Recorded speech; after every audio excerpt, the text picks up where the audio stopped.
Mēs atrodamies aizkrauklē pie visnotaļ jaukās un brīnišķīgās jaunās Šķeldas katlu mājas un sarunāsimies ar ražotnes direktoru Arti Salmiņu un Sijās Eceskoks valdes pārstāvi Egaru Kalniņu par to, kā tad klājās. Varbūt direktors var konkrētāk pateikt, cik tad siltuma uz doto brīdi jau ir saražots?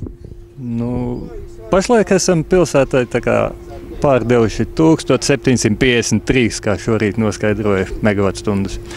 Tas ir tātad pirmais mēnesis, un cik apmēram mēnesī jūs plānojat pārdot Sijā aizkrauklas siltumu?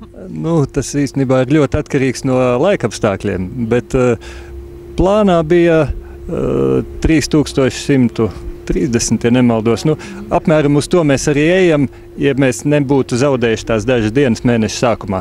Ja tās atrēķina nost, tad es tā piemetu, ka mēs pat mazliet virs plānotā dodam pašlaik. Tad uz doto brīdi vai katlumāja darbojas jau tādā testa režīmā, vai šis jau ir jau pa pilnu klapi, tiek visa pilsēta kurināta no šīs katlumājas?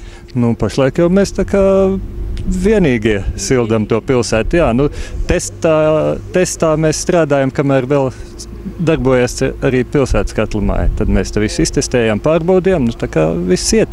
Labi, kad mūsu sākums ir apkurs sezonas beigās, nevis sākumā, tā kā tagad ir arī ražošanas laikā, protams, vēl mācamies, un ražotne jauna, nav vēl apgūta līdz galam, bet, uz sezonas sākumu visu mācēsim.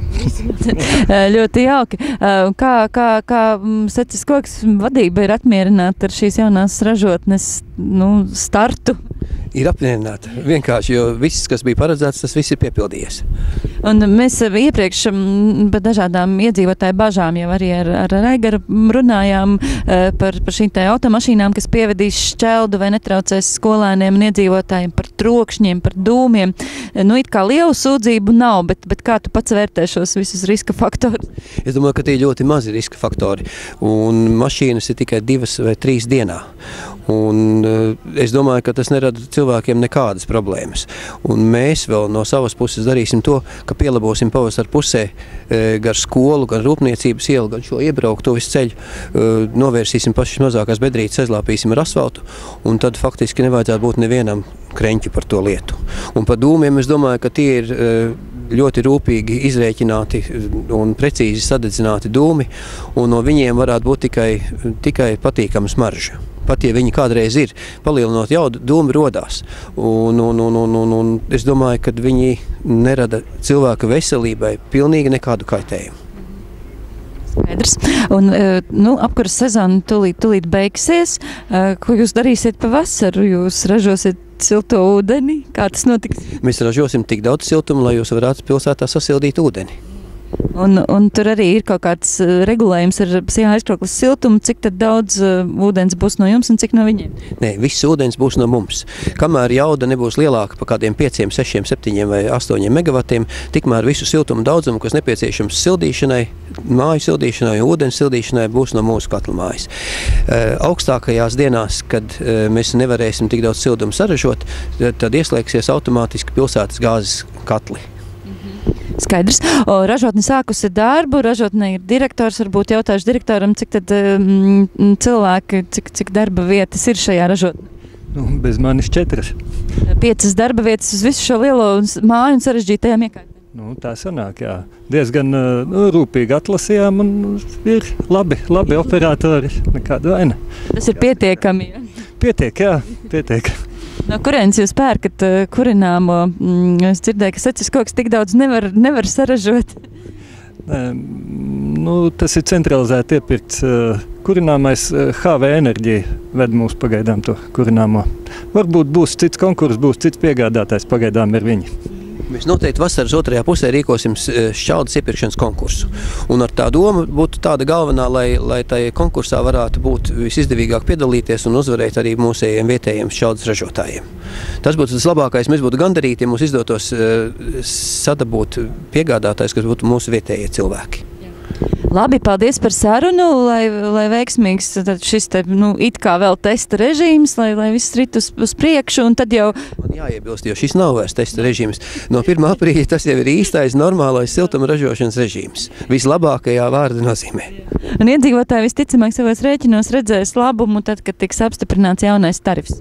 Ne, mums arī jālūdz iedzīvotājus ar izpratni skatīties uz šo te lietu, jo pilsētai tādā ātrumā un tādā tempā nav iespējams šos te tarifus pārreikināt. Neskaidrojot visas tās nianses, to noteikti iedzīvotāji sajūtīs 1. septembrī vai varbūt 1. oktobrī, bet tad arī viņiem tiešām to sajūtīs, jo mūsu aprēķini rāda, ka tam siltuma tarifa samazinājumam jābūt apmēram kādu 5 eiro apmēram lielumā. Cerēsim, ka tā būs. Tātad 5 eiro pa katru megavatu varētu būt siltums lētāks. Jā, uz to arī virzamies, un, kā teica jūsu kolēģis Gunārs, katrā pilsētā vajadzētu būt šādai šķeldes katlamājai kā alternatīvai gāzei, kad cena krīt vai cena ceļās. Tā ir lieliska alternatīva. Noteikti jā, tas tikai tas, ko viņš vēlās, vai tas tā var piepildīties, es nezinu. Labi, paldies par sarunu, lai jums izdodas. Pavasaris patiešām nāk ar daudz dažādiem pasākumiem, kurus Aizkrauklē gan sarīko, gan ierosina biedrības. Un sarunāsimies ar biedrības vecāki Aizkrauklē, valdes priekšsēdētāju Zani Romanovu, un jautāsim, kas jauns biedrībai padomā šajā jaukajā pavasarī. Jā, pavasaris tiešām ir jauks, un 1. maijs velo diena. Velo diena, laikam jau pagājušajā gadā ir aizsākta no aizpagājušā gada, un šajā gadījumā biedrība aicina ģimenes ar bērniem doties pie sporta centra 1. maijā 11. kur tiks dots starts velo braucienam. Brauciens būs ar vairākiem kontrolpunktiem, tā skaitā būs policijas patruļa ar zvēriem, lielajiem runci un bebru, ja pareizi atceros, būs laimes rats pie dīķa, centrālajā laukumā citi pārsteigumi, finišs būs pie kultūras nama, kur savukārt startu sāks, manuprāt, biedrība garāmējot ar savu velomaratonu. Šogad visa vecuma velobraucēji pulcēsies vienā dienā. Vai ir iepriekšēji pieteikšanās uz šo startu? Katrā gadījumā tas, kas ir ģimenēm, nav iepriekšējas pieteikšanās, visi ir laipni aicināti. Galvenais neaizmirst mājā velosipēdu. Protams, mazuļiem un jebkuram vēlams ķivere drošībai, jo pa ceļam būs policija, kuri skatīsies, kas un kā ir. Tā kā jebkurš mīļi aicināts pie sporta centra 1. maijā 11. Cik ilgā laikā apmēram to visu maršrutu, to distanci varēs veikt, apmēram ir rēķināts? Pagājušā gada mēs gājām, maršruts bija no 3 pie bibliotekas līdz lielajiem ritenim pretī ārotu skolai. Tur kaut kāds līdz stundai bija, jo dažs bērns ļoti ātri, galvenais uz ātrumu paspēt, bet tas nav tas mērķis. Šeit ir kopā būšana, un katrs šis kontrolpunkts paredz arī kādu darbiņu un aktivitāti, kur ir laiks jāiegulda. Tad saprotu, ka nevis tas, kurš pirmais var iegūt uzvarētāju titulu, bet varbūt tas, kurš tā rūpīgi visus kontrolpunktus ir apmeklējis un cītīgi izpildījis visus uzdevumus. Jā, noteikti, un jāsaka, ka pārsteigumu gaida ikvienu mazo dalībnieku. Ļoti jauki. Un kas tad tālāk šajā maijā paredzēts? Maijā mēs zinām, ka pašvaldība aicina jaunās ģimenes, lai sveiktu viņus ar mazuļu piedzimšanu pagājušā gadā. Un, tas ir 11. vai 10. 10. maijs, tā ir mātes diena arī, kad Aizkraukas pašvaldība sveic Aizkraukas mazuli 2014, un biedrība vecāka Aizkrauklē, kā šīs idejas tādi iniciatori piedalās arī šajā pasākumā. Šogad, manuprāt, jau 3. gadu notiek. Manuprāt, arī, jā. Manuprāt, arī šo, jā. Un kādas vēl aktivitātes mātes dienas sakarā plāno vecāki Aizkrauklē? Pagājušajā gadā mēs uzrunājām Aizkraukas uzņēmējus šī dienā tādā akcijā piedalīties tēju un kafiju mamām par brīvu. Pagājušajā gadā saucās Ingūna Kromberga un Ingūna Grandāne, tātad Betijas un Pannas un Medslāča īpašnieces. Šogad ir vēl nākuši klāt Krasta kroks un esot Iga centrā jauna, pavisam tikko veras vaļā kafejnīca un jauni cilvēki aktīvi, kur arī grib iesaistīties šajā akcijā. Un man liekas ļoti jauki pēc mazuļu sveikšanas ar ģimeni aiziet uz kafejnīcu, kur mammai būs pārsteigums. Jā, nu brīnišķīgi. Vai varam ielūkoties vasarā vai vasarā vecāka aizkrauklē dodas tā kā atvaļinājumā kopā ar ģimenēm vai tur arī kaut ko saredz jau kādu pasākumu? Nu, īstenībā tagad tāds viss notiek ļoti daudz, kas tā skaitā sporta takas izveide. Vecāka aizkrauklē tika atbalstīta no Daugavas Savienības puses projektu sporta takas izveidi, un šobrīd strādājam pie šīm te norādēm par attiecīgo vingrojumu, ko sporta takā tad izvieto taka paredzēta Meža parkā, mēs viņu tā saucam, Zīlītes šī skvērņā. Un mēs tur esam izgājuši, apskatījušies, un ļoti labi, ka tuvojas lielā talka. Iespējams, ka tur ir jāsakopj, lai varētu tātad izvietot šīs te izkārtnes. Tā ir tāda aktivitāte. Domāju, ka mēs viņu projekts jāīsteno līdz jūnija, manuprāt, beigām, un tad viņš būs noteikti arī ar atklāšanu. Par pārējiem pasākumiem noteikti gatavosimies vasaru tēvdienai. Kur tad bez tā? Labi, Zani, liels paldies par sarunu, un lai vecāki aizkrauklē daudz radošas veiksmes, un, protams, brīnišķīgi pavadīt laiku kopā arī ar savām ģimenēm. Paldies! Pavasaris jau klāt, un ļoti steidzami jāsāk plānot dažādi pasākumi, kas notiks brīvā dabā. Un, protams, ka līderis mūsu novadā šajā ziņā ir sporta centrs un sporta organizātora Indra Beņeva, ar kuru mēs arī sarunāsimies.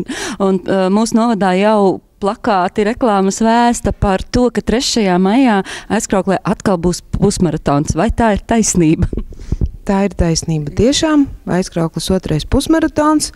Cerams, ka atbalstīts tiks un noritēs pilnā sparā. Un vai tāpat kā pagājušajā gadā dažādās klasēs, dažādām spējām būs veltīti dažādi pārbaudījumi šajā pusmaratonā, ne tikai pats pusmaratons? Jā, protams, ir noteikti profesionāļiem tiek piedāvāts šis 21 km komā. Un tautas klasītē ir 5 km, kas liekas pa pilsētu nemaz nav tik daudz, jo var vērot apkārtni un skriet patikas pēc kaut vai. Tad ir bērnu skrējiens, tie 300 metri līdz kalna ziediem. Un šogad gan nav nojotāji, jo pagājuši gadu kaut kā nebija liela atbalsta. Bet ļoti, ļoti aicinam jauniešus nākat un atbalstat šo pasākumu, jo pagājušais gads liecina, ka cilvēki tādā vecumā kā mēs, vai, teiksim, tie atbalsta ļoti, tie saprot, ka veselīgs dzīvesveids ir laba lieta, bet jaunieši kaut kā mums iztrūka pagājuši gadu. Bet ceram, ka šogad būs lielāks atbalsts. Un kā dalībniekiem jārīkojas? Vai jāpiesakas iepriekš, vai tikai tanī dienā, kāda ir tā sistēma?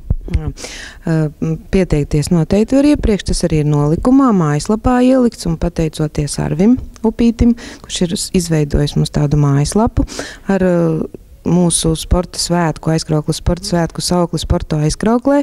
To visu var apskatīt mājaslapā. Tur ir arī pieteikšanās internetā var pieteikties, kas pagājuši gadu nebija. Tas tāds jauninājums, un es domāju, ļoti ērti cilvēki var arī samaksāt naudiņas uzreiz un justies droši, ka viņi ir pieteikušies un ar viņiem viss ir kārtībā. Galvenais ir ierasties. Bet, protams, tā ierašanās ir no 9 līdz 10. paredzēta, un lai tik nāk, un arī tāds, kurš nav pieteicies iepriekš, var tajā pašā dienā izlemt pieceļoties un priecīgs nākt un startēt. Vai ir arī kādi atbalstītāji šogad? Jā, atbalstītāji ir tie paši gandrīz, kas pagājuši gadu visi ir atsaukušies. Tie ir galvenie atbalstītāji ir Virši, Staburaks, firmas AB Vairogi, Andis Egle, Sijā, tad ir kafejnīcas meitenes, visas ir ļoti jaukas, vienmēr atbalsta bērnus tieši.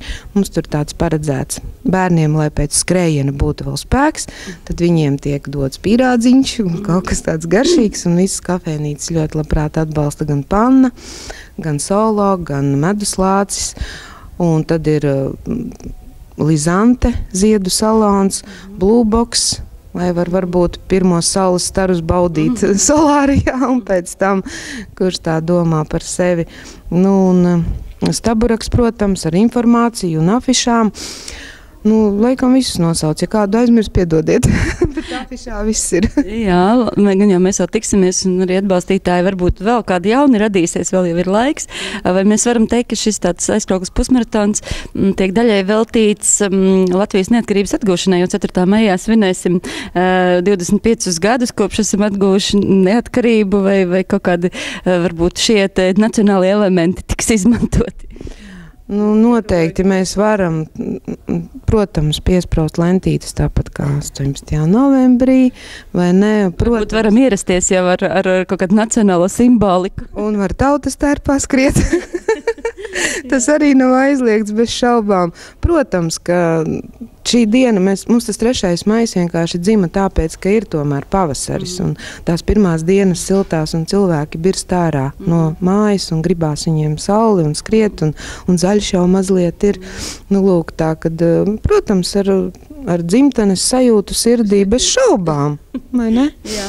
Labi, tā novēlam, lai tiešām tie cilvēki birst no mājas ārā un arī, lai labi laika apstākļi. Paldies, Indra, par sarunu.